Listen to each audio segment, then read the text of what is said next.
Ora gampang ngomongin ulama lho, kok sak dikit-dikit tampilnya YouTube bisa mimpin demo ulama, ceramahnya ngelek-ngelek presiden, ngelek-ngelek pemerintahan ulama, dianggap itu adalah ulama yang berani. Kalau yang model Habib Lutfi, model Simbah Habib Umar Motohar, model Simbah Kiai Ma'ruf dianggap bukan ulama, mereka adalah pecundangnya pejabat. Kan aneh. Nah, faham ini mulai dimasukkan kepada otak-otak anak kita. Doktrin tengah malam namanya liko, namanya mabit. Anakmu dibangunkan tengah malam di bangku kuliah sama dosen yang wahabi itu, diajak sholat hajat 2 rakaat, lalu didoktrin, kenapa kau bela Pancasila? Doktrinnya. Saya bertanya nak kepadamu, bagus mana Pancasila dengan Al-Quran? Nah, kalau ditanya begitu pasti anak-anak jawab bagus Al-Quran. Orang Al-Quran kalamullah, Pancasila buatan manusia. Kalau ada pertanyaan semacam ini secara balago harus ditakses dulu. Saya bertanya, balik bertanya, lah apa pertentangan Pancasila dengan Al-Quran? Jawabnya mereka pasti tidak. Kalau tidak, kenapa kamu tumbur-tumburkan goblok? Cocok? Cocok? Fatayat harus cerdas. Nah, ditakoki Quran karo Pancasila ya jelas api Quran. Wong Quran gawane Gusti Allah, Pancasila gawe manusa. Tapi kamu balik bertanya,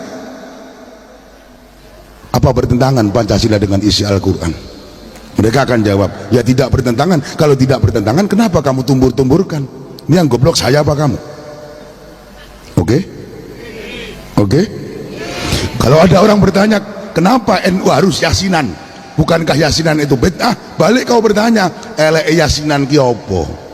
Neng kono maca yasin, ya surate ya Al-Qur'an, yo ayat seko sorry, di sana ada tahlil yo perintah di sana ada solawat yo perintah neng di sana ada istighfar perintah perintah Gusti Allah neng Quran ngono maksudnya, ngono ndak tamu gendahne mengko.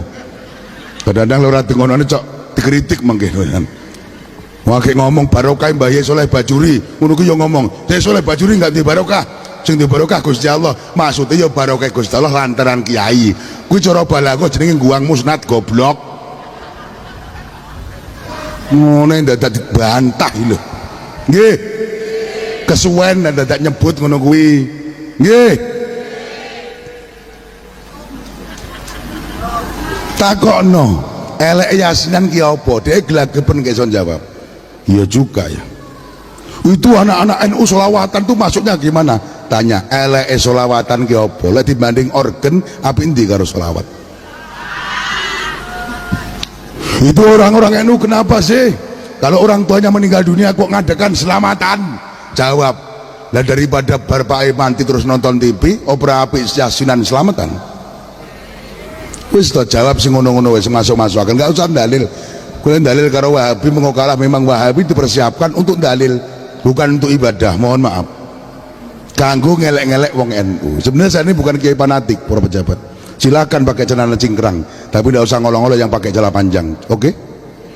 Silakan kau pakai gamis jubah kayak saya, memang sunnah silakan. Tapi tidak usah ngelek-ngelek kiai Bajuri yang pakai sarung. Karena sarung itu hadir di Indonesia lebih dulu daripada jubah, betul? Silakan kamu pakai jenggot panjang, tapi tidak usah jelek-jelekan yang nggak punya jenggot. Masa ukuran surga dan nerakanya diukur jenggot sama karo cingkrang? Alangkah murahnya surga itu. Nggih. Angger ora duwe jenggot neraka, sing duwe jenggot swarga. Lah diukur ngono kuwi lho pejabat iki neraka kabeh, resik kabeh delok niku. No, sak Mbah Yai barang kabeh neraka. Ayo kurang piye ketua NU ning gandenge kaya ngono neraka juga. Kenapa enggak duwe jenggot masalahnya? Jenggotnya dicukur terus. Sing masuk surga mek aku tok sithik. Kalau Mbah Yai masuk surga, emperan jenengan Mbah Yai krono citik kan. Itu menurut Wahabi yang masuk surga yang jenggotnya sampai udel kan aneh. Kalau menurut saya Ibnu Sirin, sunnah Rasul, oke Rasul itu rambutnya panjang, ikal seberapa? Seatas bau. No. Kalau ada santri, ada kiai rambutnya panjang, silakan lebih dari itu. Tapi sing sumbut, kayak Gus Muafik saya nggak komen sumbut. Loh ini mboten.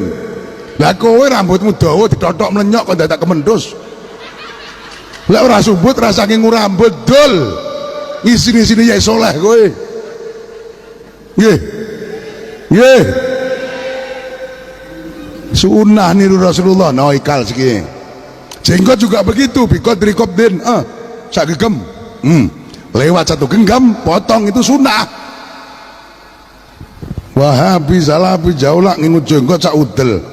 Ora sunnah Rasul kui, medeni cah paut goblok.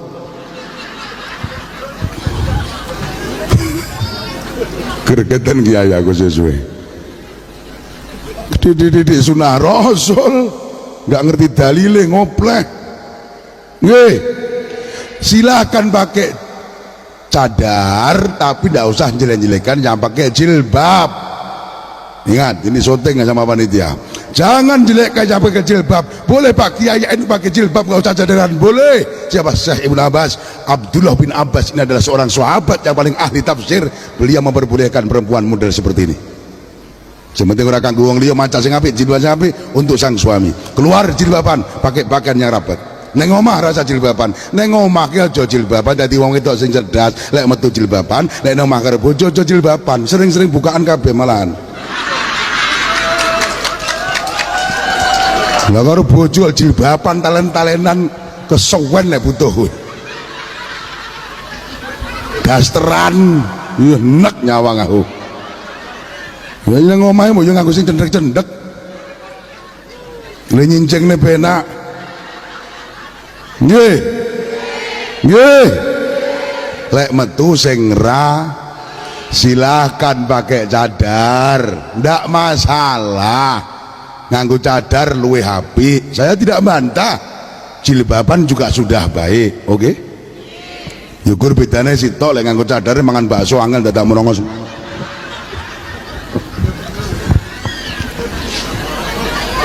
Mula mampir yang bakso Sony Metro kemarin malam waktu ceramah di Bandar Lampung, ada anak pakai cadar bawa anaknya mau makan tuh bingung ya Mahfud. Terus aku cangkem gue dadi kiai gue ya sirik mendah tak sawang weh. Terus cangkem ngomong nih penak ngono kuwi aku ngono sisan cepet wes aku ya tak bingung ini nyelobokne gendong anak nyelobokne meneh gelubrut sampean cadare. Saya tidak nyalahkan, silakan pakai cadar, tapi mohon maaf Kiai Bajuri, hadirnya cadarmu di mukamu ini Kiai Fatoni jangan sampai merubah adat dan akidah yang sudah ada di lingkunganmu. Cocok? Sing aku paling enek anggere nganggo kathok cingkrang nganggo cadar, mohon maaf terang-terangan gak usah sindir-sindiran, wis wayahe NU perang ora trimo geger-geger pokoknya. Nggih. Sing aku nggak setuju kan anggere nganggo cadar terus diundang tanggane ora gelem tek. Dulure duwe gawe ora gelem re. Untuk apa kau bercadar kalau cadarmu memutuskan tali silaturahim dengan tetangga dan saudaramu? NU gak ngajar nih ngoten nih kunduk.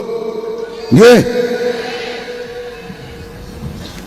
Al insanu dhaiful nafsi wa qawiyyun bi ghairihi kata Rasulullah. Hadis kuwi. Manusa ki apes lek urip dhewe, iso kuat lek gelem bareng-bareng karo tangga. Terus lek mlebu salapi, sing wedok cadaran, sing lanang karo kathok cingkrang, terus karo tangga ora gelem rukun, karo dulur ora gelem rukun, wong tua mati nglungani jarene haram bid'ah selamatan. Ngono kuwi apa ajarane Kanjeng Nabi? Kanjeng Nabi diundang nang negara kafir wis teko lho. Pada suatu ketika Rasulullah diundang di Ahlul Ghifar. Ahlul Ghifar itu 99,9% kafir. 1% tok itu Islam. Rawuh mriku Sayyidina Umar ngamuk-ngamuk Rasul. Jenengan iki ngopo rono?